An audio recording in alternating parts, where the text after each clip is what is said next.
बिस्मिल्लाहिर्रहमानिर्रहीम। अस्सलाम वालेकुम नाज़रीन, आप यूट्यूब चैनल देख रहे हैं। मैं इमरान खान हूँ। पाकिस्तान में एक नया चूरन बेचा जा रहा है। ये पहली दफ़ा नहीं, पहले भी बेचा गया है। मैं आपके सामने सारी तफसीलात रख दूंगा। एस्टेब्लिशमेंट कैसे पाकिस्तानियों को एक मरतबा फिर बेवकूफ़ बनाने की कोशिश करेगी। ये नया सौदा जो अब बेचा जाएगा, ये माजी में कब कब बेचा गया और ये किस तरीके से बेचा गया, ये मंजन क्या है, ये मैं आपको बताता हूँ। और ख्वाजा आसिफ साहब का इस्तीफ़ा, क्या वाकई वो इस्तीफ़ा देने जा रहे हैं या उन्होंने इस्तीफ़ा देने का फैसला किया? और ये एडीसीआर जो है, एडिशनल जो डिप्टी कमिश्नर है वहाँ का, सियालकोट का, ये इसका इस्तीफ़ा इतना बड़ा है और क्या इतना अहम मामला है? ये मामला है क्या, इस पे बात करते हैं। लेकिन पहले इमरान खान साहब ने जेल से एक स्टेटमेंट दिया है। उनका एक ऑफिशियली स्टेटमेंट आ गया है पाकिस्तान तहरीक इंसाफ के 5 अगस्त के एहतजाज के बाद। उन्होंने कहा जी, जुल्म और जबर के बदतरीन दौर में 5 अगस्त की कॉल पर पाकिस्तानी कौम का बड़ी तादाद में निकलकर एहतजाज रिकॉर्ड करवाना ना सिर्फ काबिल तारीफ है, बल्कि मुल्क पर छाई जुल्म की अंधेरी रात में तुलुए सहर की नवीद है। अवाम ने जैसे तमाम तर फस्तायत के बावजूद कल सड़कों पर निकलकर अपनी आइनी हुकूक के लिए एहतजाज रिकॉर्ड करवाया, वो काबिल तहसीन था। मैं बिलखसूस पंजाब की अवाम को खराज तहसीन पेश करता हूँ, जिन्होंने छापों और गिरफ्तारियों के बावजूद खौफ के सब बुतों को तोड़ दिया। सिंध, बलूचिस्तान, गिलगित बल्तिस्तान, आज़ाद कश्मीर, पंजाब और खैबर पख्तूनख्वा की अवाम जिस तादाद में 5 अगस्त को मुल्क गिर एहतजाज में शामिल हुए, वो शाबाश के मुस्तहिक हैं। लीडरशिप पर प्रेशर के बावजूद भरपूर मुल्क गिर एहतजाज अवामी शऊर और बेदारी का शानदार मजहर है। पाकिस्तान की तारीख में आज तक किसी डिक्टेटर के मार्शल दौर में इस कदर जुल्म नहीं हुआ जितना आसिम लॉ में आसिम मुनीर कर रहा है। मौजूदा दौर का मवाजना ना सिर्फ याया खान के दौर से किया जा सकता है, जब अवामी राय को रौंदने की गर्ज से मुजीबुर रहमान की पार्टी और अवाम पर फस्तायत के पहाड़ तोड़े गए और महज अपने इक्तदार के लिए मुल्क को 2 लख्त कर दिया गया था। आज मुल्क में जो हो रहा है वो सकूते ढाका के दौर की याद ताज़ा करता है। तब भी जमहूरियत का गला घोंटकर कानून की बालादस्ती का मुकम्मल खात्मा कर दिया गया था। मीडिया की आज़ादी और एहतजाज का हक छीन लिया गया था और मुल्क में सिर्फ जंगल का कानून नाफिज था। इस जबर के निज़ाम से निजात सिर्फ तब मुमकिन है जब ये कौम यकजा होकर खड़ी होगी। हमारी तहरीक का अगला अहम दिन 14 अगस्त है। ये वो दिन है जब हमारे आबाओ अजदाद ने कुर्बानियां देकर अंग्रेज़ों से तो आज़ादी हासिल कर दी थी, लेकिन कौम आज तक हकीकी आज़ादी से महरूम है। इस मुल्क में जब तक आइन और कानून की बहाली नहीं होगी, आज़ादी नहीं मिलेगी। 14 अगस्त को वतन अजीज में जारी फस्तायत के खिलाफ पूरी कौम एक मरतबा फिर भरपूर अंदाज में निकले। हमें इस माफिया से आज़ादी लेना होगी और आज़ादी लेना तब ही मुमकिन होता है जब कोई कौम कुर्बानी देने को तैयार होती है। मैं खुद अपनी कौम की खातिर जेल में बदतरीन हालात काट रहा हूं। यहां मौजूद कैदी भी एतराफ़ करते हैं कि ऐसा सलूक तो किसी आम कैदी के साथ भी नहीं होता जैसा कि मेरे साथ किया जा रहा है। मुझे तोड़ने की नाकाम कोशिश में मेरी अहलिया बुशरा बेगम को भी बदतरीन हालात में रखा जा रहा है, मगर मैं फिर भी आइन और कानून की बालादस्ती और जमहूरियत की बहाली के लिए कुर्बानी दे रहा हूं। हकीकी आज़ादी हासिल करने के लिए हम सबको मिलकर कुर्बानी देना होगी। मैं इस डाकू डफर अलाइंस के आगे कभी नहीं झुकूंगा और आसिम ला को कभी भी तस्लीम नहीं करूंगा। मुझे सारी जिंदगी भी जेल में रहना पड़े, मैं उसके लिए तैयार हूं। अच्छा, एक बात याद रखें, इमरान खान साहब फौज के बारे में कोई बात नहीं करते।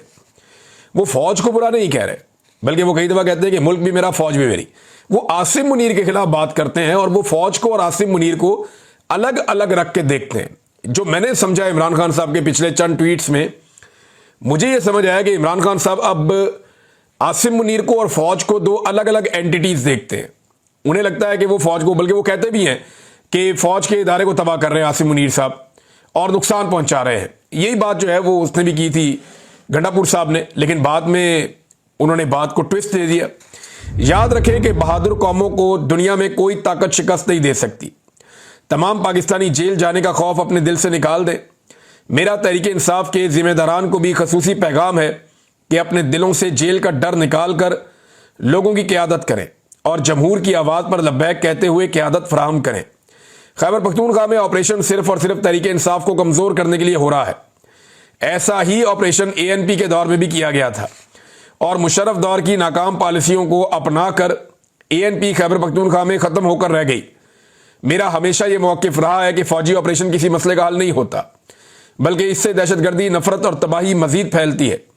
कबायली इलाकों में कोई नया ऑपरेशन हरगिज़ नहीं होना चाहिए।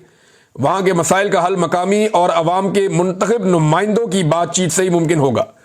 सिर्फ अफगानिस्तान से रद्द-ए-अमल की उम्मीद में अफगान महाजरीन को जिस बेदर्दी से बेदखल किया गया वो भी अफसोसनाक है। अफगानिस्तान से कोई रद्द-ए-अमल नहीं आया तो अपने ही लोगों पर बंदूक उठाकर हालात खराब करने की अफसोसनाक कोशिश की जा रही है। एक मरतबा फिर वाजे कर रहा हूं कि जिन मेंबरान असम्बली को ना हक ना अहल किया गया है, उनकी नशस्तों पर कोई इंतखाब नहीं लड़ेगा। इन लोगों ने तमाम मुश्किलात के बावजूद तहरीक इंसाफ पर यकीन किया और पार्टी का साथ नहीं छोड़ा, लिहाजा ये सीटें उन्हीं का हक है। ज़िमनी इलेक्शन में हिस्सा लेने का मतलब यह होगा कि हम उनके नाजायज अमल को जायज करार दे रहे हैं।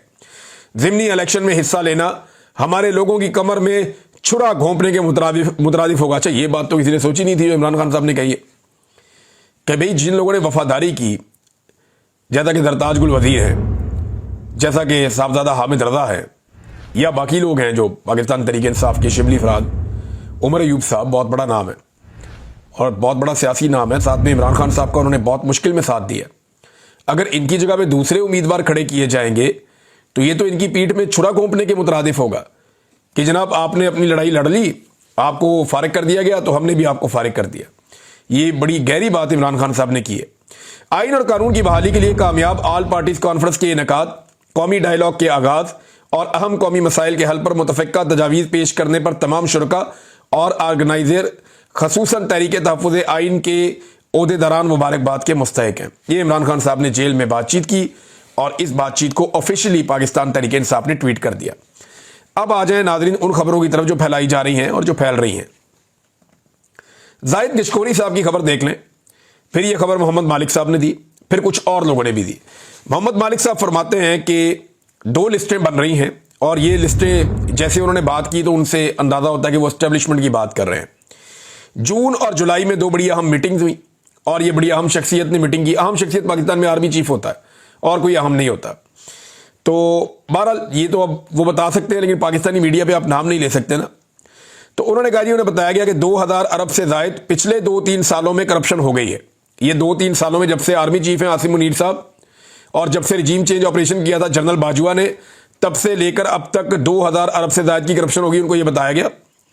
फंड में करप्शन और इदारों के लोग शामिल हैं, जो फंड तरक्याती दिए जाते हैं उसमें भी करप्शन हो रही है। इदारों के लोग भी बीच में शामिल हैं और इदारा इन्वॉल्व हो गया। इदारा इन्वॉल्व होने का मतलब ये होता है कि फौज इन्वॉल्व हो गई। इदारा एक ही, जब इदारा कभी कोई सहाफ़ी बोले ना कि इदारा ये सोचता है या इदारा ये कहता है, तो इदारे का मतलब होता है फौज। तो कह रहे हैं इदारा इन्वॉल्व हो गया और अब एक लिस्ट बन रही है जिसमें पहले 500 केसेस पकड़े जाएंगे। इनमें कुछ सियासतदान शामिल किए हैं, ब्यूरोक्रेट शामिल किए हैं, लटरम पटरम इधर उधर से, और जनाब रिकवरी की जाएगी। और ये टारगेट रखा गया कि 500 अरब भी पहले रिकवर हो जाए शुरू में, तो ये एक अच्छा स्टार्ट हो जाएगा। ये तो अब एक खबर दी ना। दूसरी, जाहिद गिशकोरी साहब ने खबर दी।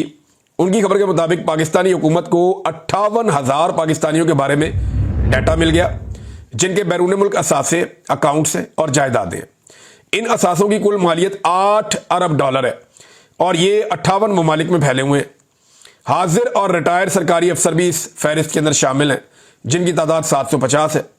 फहरिस्त में शामिल दीगर अफराद में 56 सियासतदान, 300 बड़े और छोटे ताजिर और 37,000 पाकिस्तानी शामिल हैं, जिन्होंने गुज़िश्ता 15 सालों में अपनी शहरियत तर्क कर दिया, पाकिस्तानी शहरियत छोड़ के बाहर चले गए। अच्छा जी, इसमें यह बता रहे हैं कि 2570 से ज़ायद सरकारी मुलाजमीन, जिनमें ज़्यादातर ग्रेड 16 और इससे ऊपर के अफसरान हैं, या तो वो खुद दौरी शौरियत रखते हैं, 2 मुल्कों की उनके पास नेशनलिटी है, या इनकी शरीके हयात के या बच्चे वहाँ की शहरियत रखते हैं। हुकूमत इन अफराद के खिलाफ तकरीबन 450 टैक्स चोरी के मुकदमा दायर करने का इरादा रखती है। नाज़रीन, ये हो गया जी मामला। ये कहानी आपको सुना दी गई। ये मंजन अब आपको बेचा जाएगा कि पाकिस्तान के आर्मी चीफ को और एस्टेब्लिशमेंट को बड़ी फिक्र है कि जनाब पाकिस्तान में करप्शन हो रही है और करप्शन का पैसा बाहर जा रहा है। ये मंजन आपको पहली दफ़ा नहीं बेचा जा रहा, ये आपको पहले कई दफ़ा बेचा गया। ये मंजन आपको ज़ियाउल हक के दौर में बेचा गया, ये मंजन आपको परवेज़ मुशर्रफ के दौर में बेचा गया, ये मंजन आपको राहील शरीफ के दौर में बेचा गया, ये मंजन आपको जनरल बाजवा के दौर में बेचा गया, और यही मंजन आपको अब आसिम मुनीर साहब भी इनके दौर में भी बिक रहा है। अब मंजन है क्या कि एस्टेब्लिशमेंट को बहुत गुस्सा चढ़ता है जब कोई करप्शन करता है। देखिए, मेरी दिलचस्पी इसमें है कि पाकिस्तान के सारे फैसले तो करती है एस्टेब्लिशमेंट।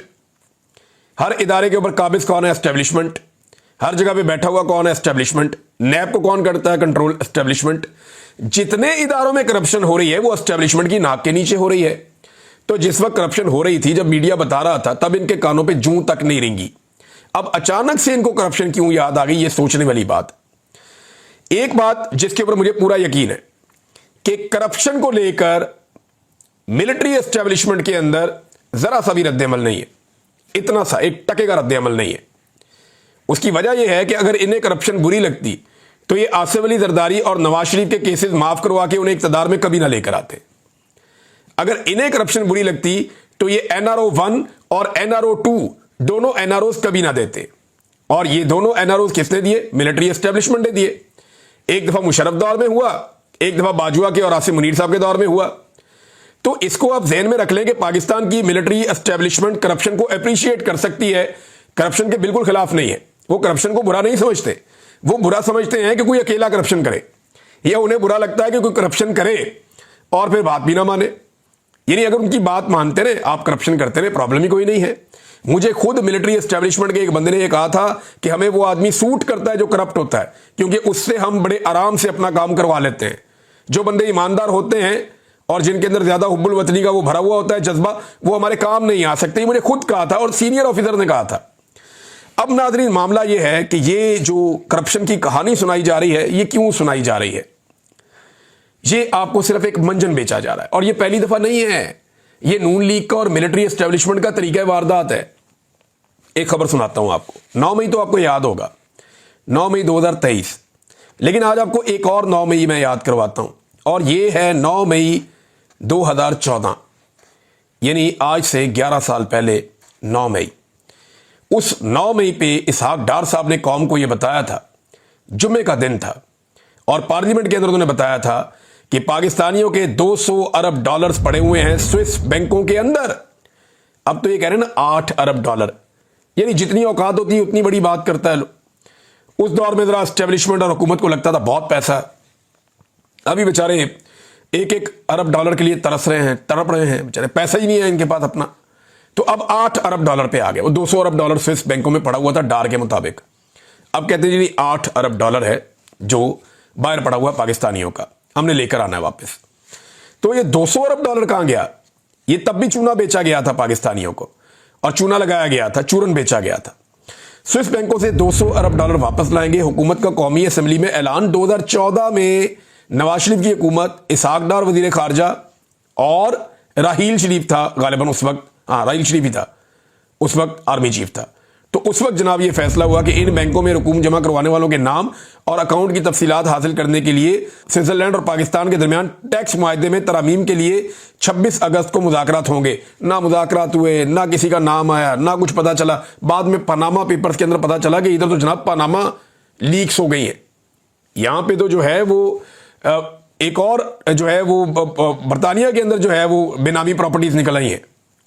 तब पता चला कि एक शरीफ खानदान है, पेंट हाउस पायरेट्स, आपको याद है, इनकी बड़ी कहानियां मशहूर हुई थी। बहरहाल ये चूरन पहले भी पाकिस्तान को बेचा गया, बार बार बेचा गया। एहतसाब करेंगे, परवेज मुशर्रफ भी इसी नारे के साथ आया था, सबका एहतसाब कर दूंगा। किसी का एहतसाब नहीं किया, बल्कि उसके दौर में करप्शन को 4 चांद लग गए, पर लग गए करप्शन को, टका के करप्शन की गई। उसके दौर में भी पैसा ही बहुत आया पाकिस्तान में। रियल स्टेट माफिया बन गया उस दौर में। बहुत सारे माफियात ऐसे जो पहले कभी नहीं थे, वो माफियात उस दौर में बने। तो ये कौम को ना तवज्जो हटाने के लिए कि जनाब हम बड़े खिलाफ हैं करप्शन के और इमेज बिल्डिंग होगी, कुछ इधर से पकड़ के इसको जबा कर दिया, उसको पकड़ के जबा कर दिया। अभी एक पकड़ा हुआ बेचारा ADCR, चंद अरब की करप्शन की होगी बेचारे ने। भाई पकड़ना है तो मिलिट्री एस्टेब्लिशमेंट के उन लोगों को पकड़ो जिन्होंने जजीरे लिए हुए हैं।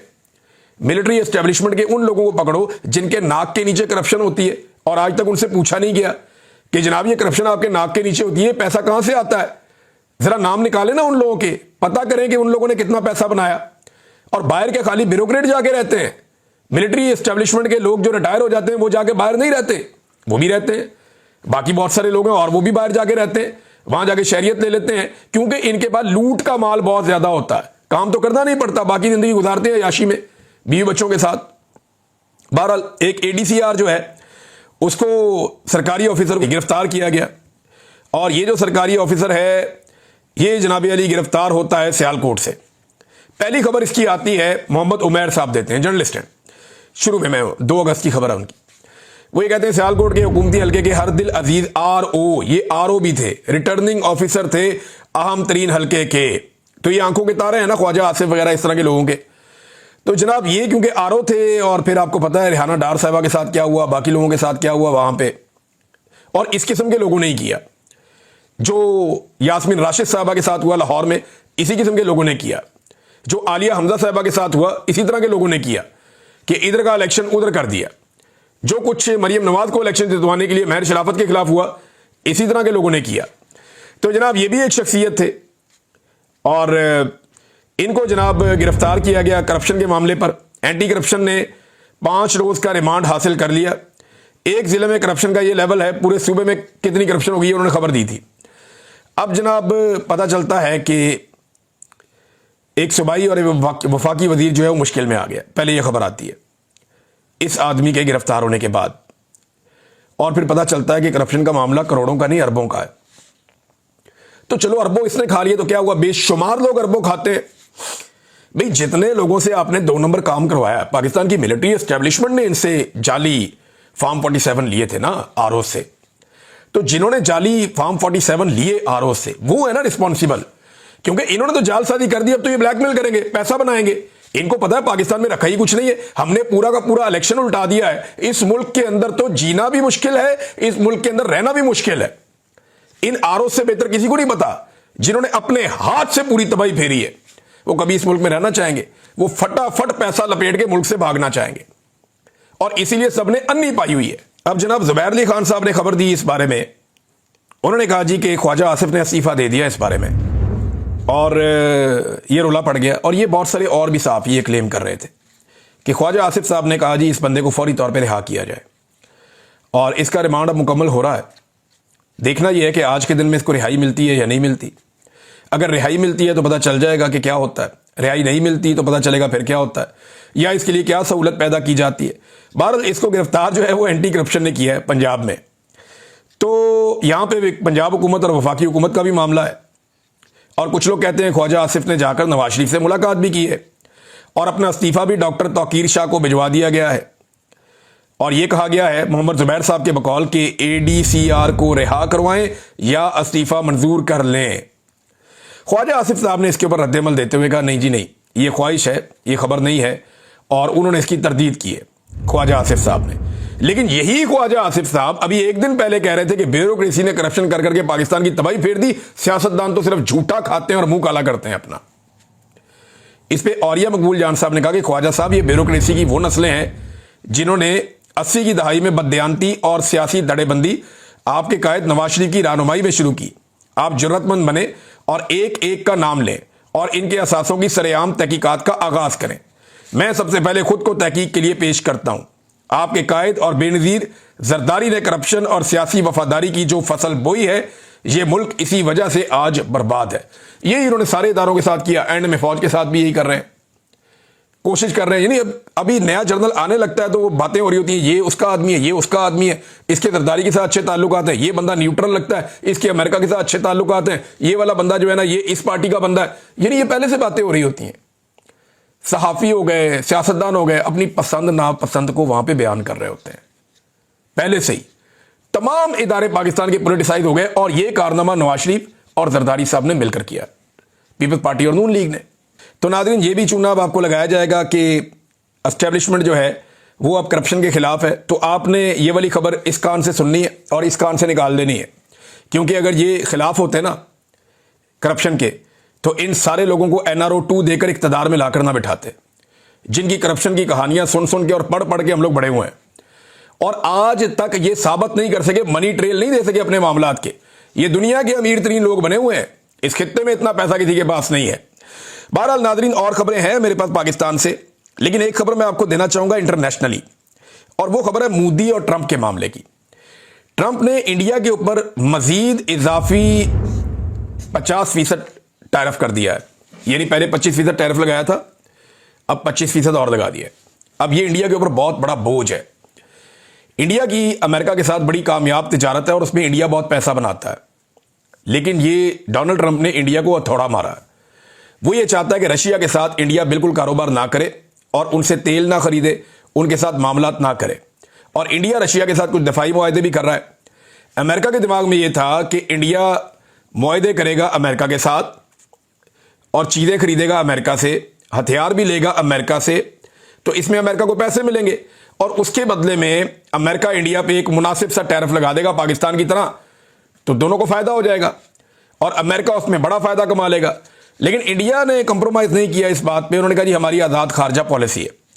अब इंडिया का जो दोबारा स्टेटमेंट आया है ये बड़ा मजबूत स्टेटमेंट है इंडिया का, और उन्होंने कहा जी कि ऐसा नहीं है कि हम कंप्रोमाइज़ करेंगे अपनी खुददारी के ऊपर। भारत का जो रद्द-ए-अमल है वो ये है कि वज़ीर खारजा ने, उनकी वज़ारत खारजा ने डोनाल्ड ट्रंप के इस इक़दाम पर एलामिया जारी किया, जिसमें इस फैसले को गैर मुनासिब करार देते हुए अपनी मुल्की मफादात और इक़्तिसादी सलामती को महफूज रखने के लिए हर ज़रूरी कदम उठाने के अज़म का इजहार किया। उन्होंने कहा पहले ही वादे कर चुके हैं कि हम अपनी मुल्की ज़रूरत को पूरा करने और अपनी सलामती को मद्देनज़र रखते हुए दरामदात करते हैं। ये इंतहाई अफसोसनाक बात है कि अमेरिका ने रूस से तेल खरीदने पर इजाफी 25% टैरिफ आयद किया है, हालांकि यही दरामदात दीगर ममालिक भी अपने कौमी मफाद में कर रहे हैं। भारतीय वज़ीर खारजा ने अपने बयान में कहा कि हम ये बात दोहराते हैं कि अमेरिका का ये इक़दाम गैर मुनसिफाना, बिला जवाज़ और गैर मुनासिब है। भारत अपने कौमी मफाद के तहफ़्फ़ुज़ के लिए तमाम ज़रूरी इक़दामात करेगा। यानी भारत पीछे नहीं हटा इस मामले में। यही रद्द-ए-अमल मरकज़ी हुकूमत ने भी पार्लियामान में दिया और उन्होंने कहा कि मकामी सनतों, किसानों और माइक्रो, स्मॉल और मीडियम एंटरप्राइजेज जो हैं उनके हक़ में इक़दामात की उन्होंने यकीन दहानी करवाई। यानी ये एक ऐसी चीज़ है जिसमें भारत डट गया अमेरिका के सामने। अब अमेरिका के पास क्या रास्ता और भारत क्या कर सकता है, तो इसमें एक डेवलपमेंट हुई है, बाकी डेवलपमेंट में हम नज़र रखेंगे, मैं आपके साथ शेयर करूंगा। 7 साल के बाद अमेरिका के इस इक़दाम के नतीजे में भारतीय वज़ीर आज़म ने चाइना का दौरा पक्का कर दिया।